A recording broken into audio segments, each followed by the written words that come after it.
शैतान रजीम बिस्मिल्लाहिर्रहमानिर्रहीम सदर इजलास कौमी वतन पार्टी PK60 चेयरमैन जुबाका से स्टेज पर मौजूद कौमी वतन पार्टी जिले अहदेदारान हल्की अहदेदारान यूनियन कौंसिल PK60 د مختلفو یونین کونسلونو راغلي د پارټۍ مشرانو د پارټۍ کارکونانو زه ستاسو ټولو ډېر زیات مشکور یم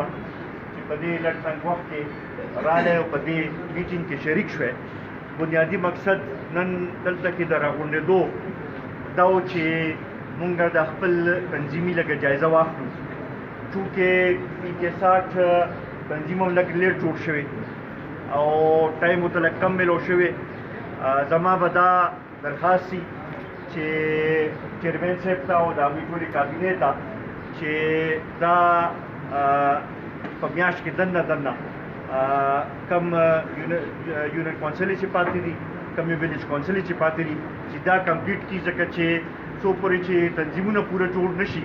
نو رابطې فقدان به وي. دې نه مخکې چې زه نور څه خپل د پارټۍ په حوالې سره موږ خبرې وکړو زه یو دوه سیاسي خبرې کول غواړم یو دوه اهم ایشوز دي په هغې باندې خبره کول غواړم او بیا به زه دې تنظیمي خبرو ته راشم. یو خو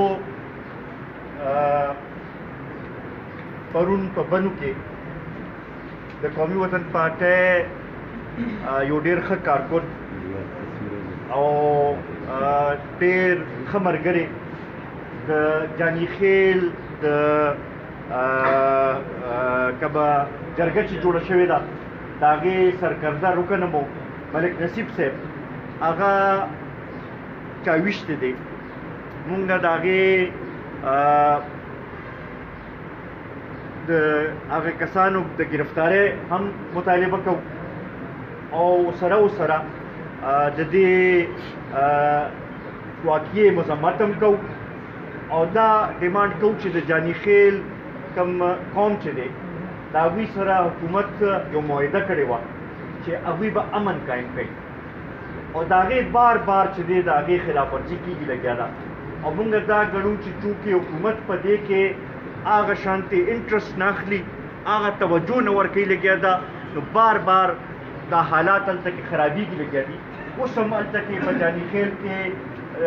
د هغې ځای قوم ټول مشران چې دي هغوی ناست دي او درنۍ ورکړې ده. مونږ د هغې درنۍ حمایت اعلان هم کوو او د هغې ځای مشرانو ته دا یقینداني ورکوو چې مونږ د هغوی چې کوم جایز مطالبات دي د هغې کې هغوی سره یو ځای یو او د هغوی لپاره به اواز اوچتو به. زمونږ د صوبې نائب صدر ملک عدنان وزیر صاحب چې دی هغه هلته کې ورسره ناست دی او په هغې درنۍ کې هغه ورسره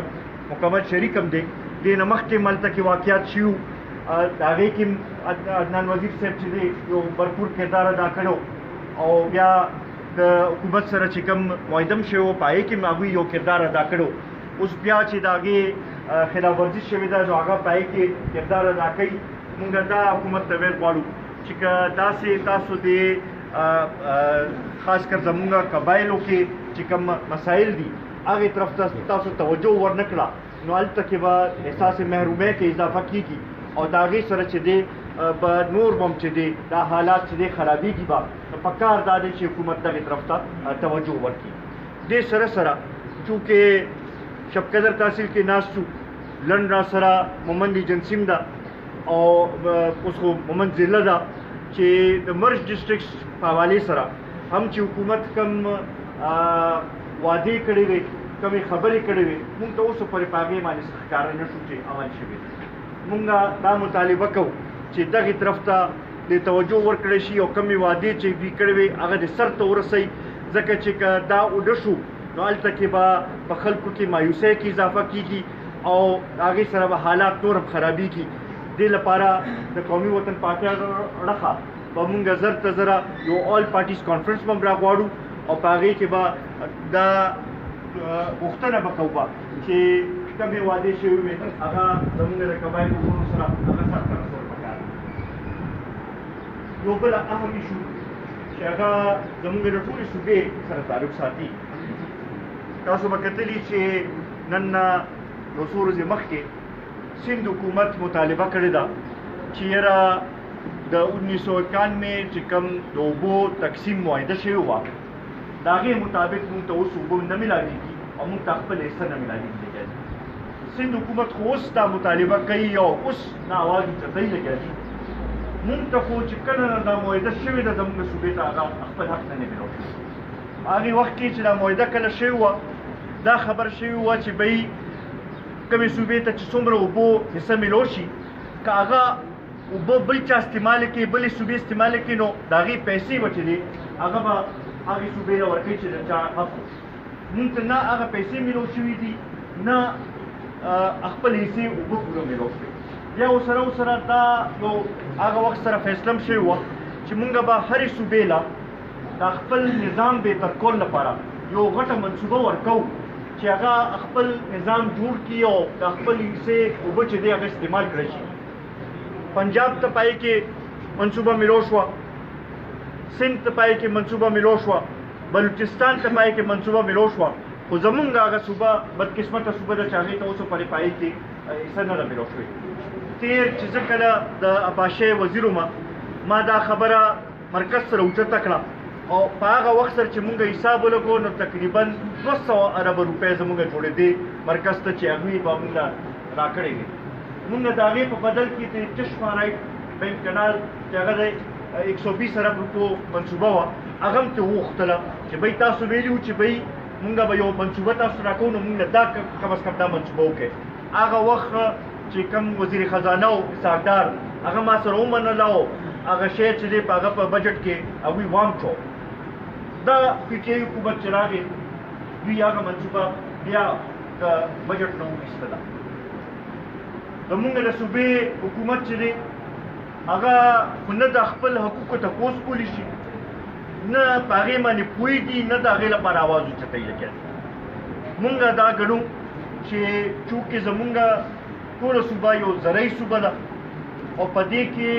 د اوبو یو خپل اهمیت دی. په دغې حوالې سره مونږ دا د خپل مرګ او د ژوند یو دغه ګڼو چې دا زمونږ د مرګ او ژوند خبره ده او دې لپاره به مونږ اواز به مو اوچتوو به او مرکز ته دا وایو چې بهی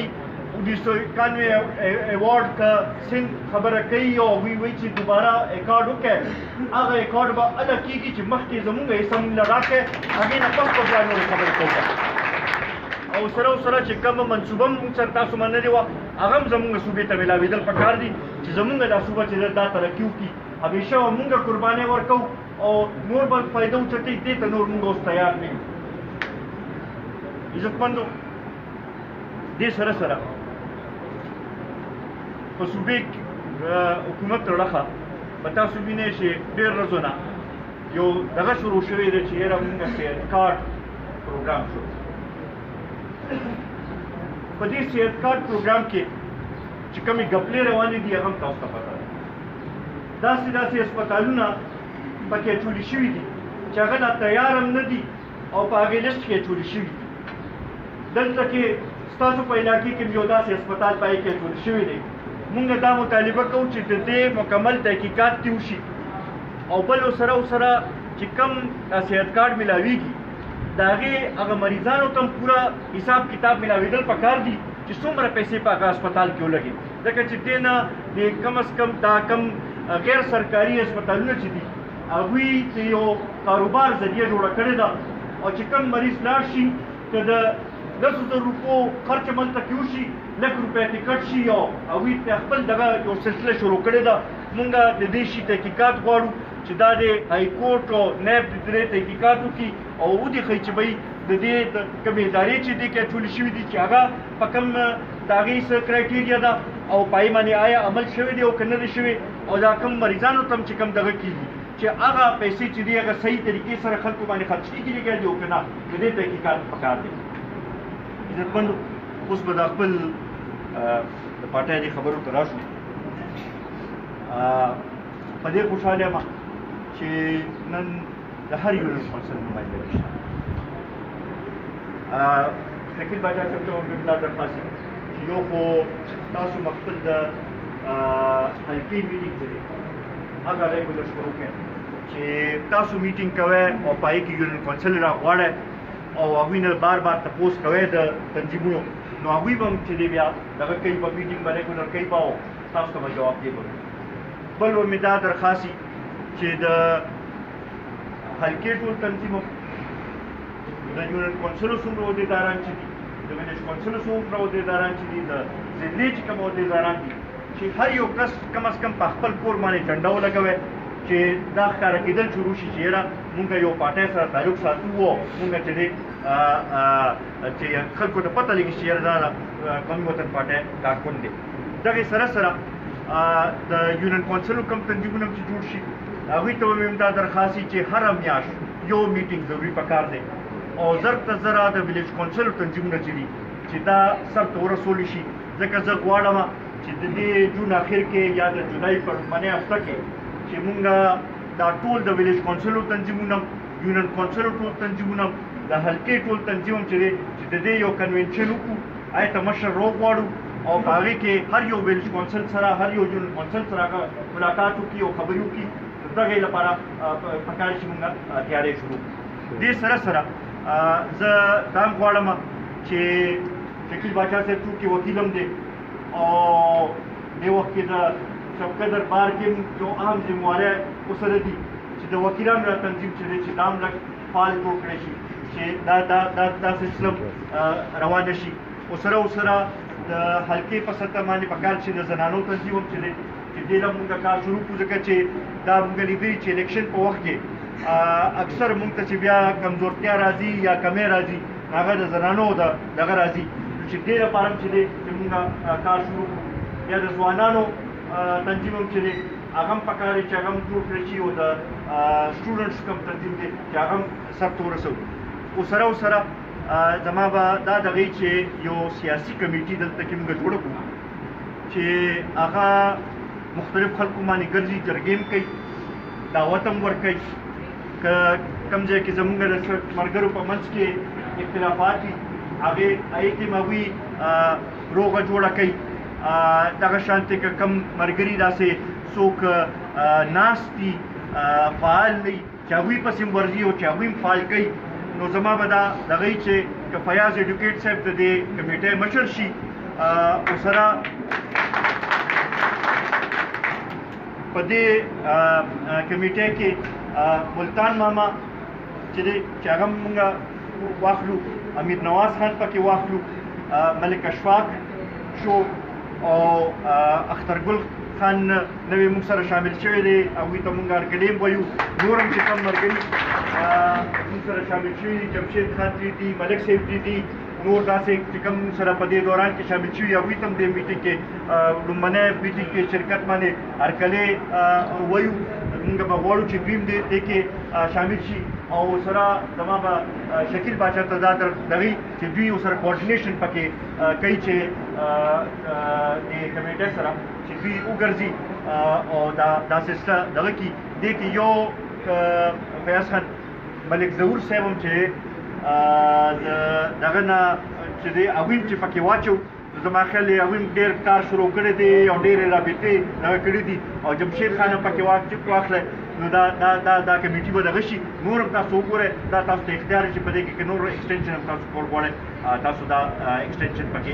کولی شئ او هر داسې 15 ورځو پسته به ما سره یو ملاقات کوئ ما ته به وایه چې څه چا سره تاسو ملاو شوئ او څه کارکردګي تاسو دغه کړه